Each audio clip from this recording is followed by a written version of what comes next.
Bom, galera, continuando na pré-estreia de Bizarro Peixe nas Fossas Abissais, vamos entrevistar agora uma das dubladoras do filme, Natália Laje. Natália Laje, muito obrigado por você estar aqui. Obrigada a vocês.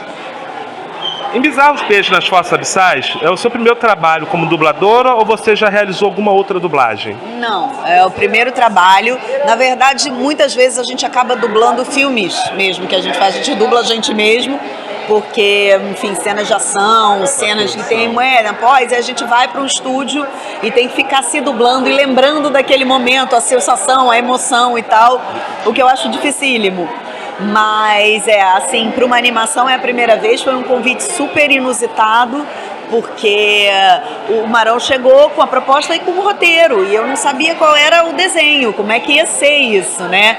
Então a gente foi conversando, lendo o roteiro, trocando ideia, ele foi me orientando no sentido que ele queria uma voz mais naturalista, né? Porque aí o ator, quando chega para fazer uma dublagem, quer fazer a vozinha e não sei o quê, e ele falou, não, eu quero uma coisa bem realista, para casar com essa história, porque a história ela tem um fundo dramático, né? Ela é engraçada, ela é nonsense, ela é maluca, mas ela tem um fundo de uma narrativa que quem vai ver o filme vai entender depois. Então ele queria o mais humano e verdadeiro possível. Então a gente foi nessa direção.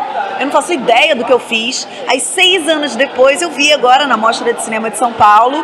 Eu vi o filme e fiquei muito feliz, muito grata, muito honrada, porque acho ele um cara incrível, uma cabeça doida, um cara que não faz concessão, um cara que faz aquilo que tá na cabeça dele mesmo, ele é livre na criação. E isso é muito importante, porque hoje em dia a gente fica querendo entrar nas caixinhas, a gente fica querendo, né... Preso no roteiro, né? Ou então querendo atingir uma fórmula, um manual do roteiro, sabe? E o filme dele não tem isso, é um filme livre.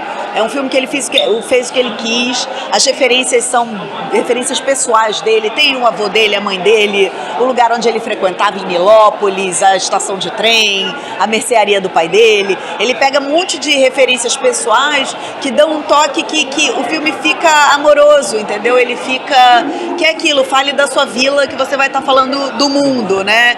Então eu acho que isso está bem marcante no filme. E a crítica fala muito bem exatamente dessa parte que você falou, das referências do Rio, até da vida dele também. Interpretar protagonista de um filme parece ter exigido uma gama de emoções e humor. E você acabou de conversar um pouco sobre isso, né? Ele conversou com a gente mais cedo. Sim. E falou que vocês gravaram a voz primeiros e depois ele foi construindo. Então eu imagino que esse tenha sido um pouquinho a dificuldade da história. Super, cara, porque você tem que fazer tudo na sua imaginação e você só tem um recurso, que é a sua voz, né? Geralmente no teatro, no audiovisual, a gente tem o nosso corpo e tudo, que ajuda um pouco a você contar aquela emoção, né? E ali a gente estava focado na voz, né? Então é um outro desafio, uma outra novidade. E a personagem ela tem uma certa seriedade, né? Uma seriedade às vezes até inabalável, né? Então, para favorecer o humor do roteiro, né?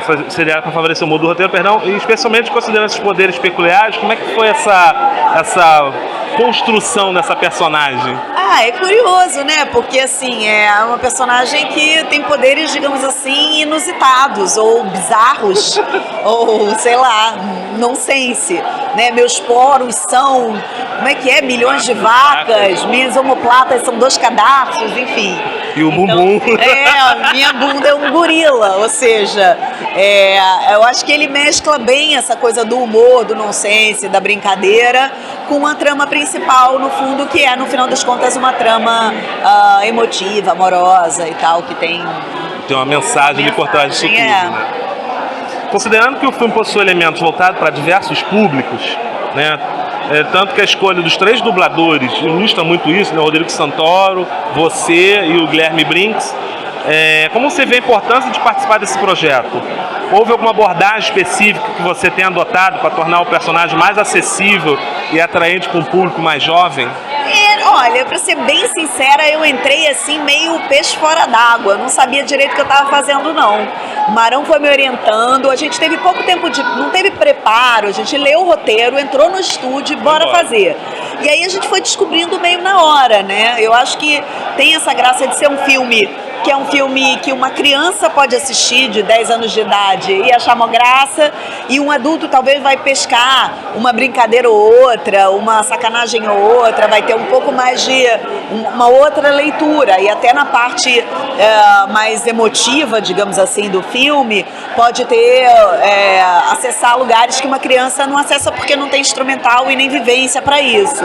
Então eu acho que é um filme que tem esse valor, né? Como muitas animações no final das contas, né? Acaba que assiste o pai e o filho e cada um tira daquilo um pouco para si, né? Várias camadas e cada um entende a camada que está naquele momento. Exatamente, E concluindo, né, algum tipo específico de personagem ou gênero de animação que você gostaria de explorar no futuro?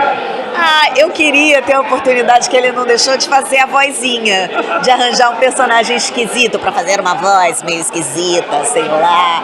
Eu acho que isso deve ser divertido. Mas eu entendo super e concordo que nesse filme, o quanto mais realista e naturalista a gente for, mais a gente se quebra com padrões, tanto de dublagem quanto de feitura de animação. Perfeito, Natália. Agradeço a atenção. Obrigada a você. Galera, daqui a pouco a gente volta com mais um pouco, tá bom? Um abraço. Valeu. Obrigado.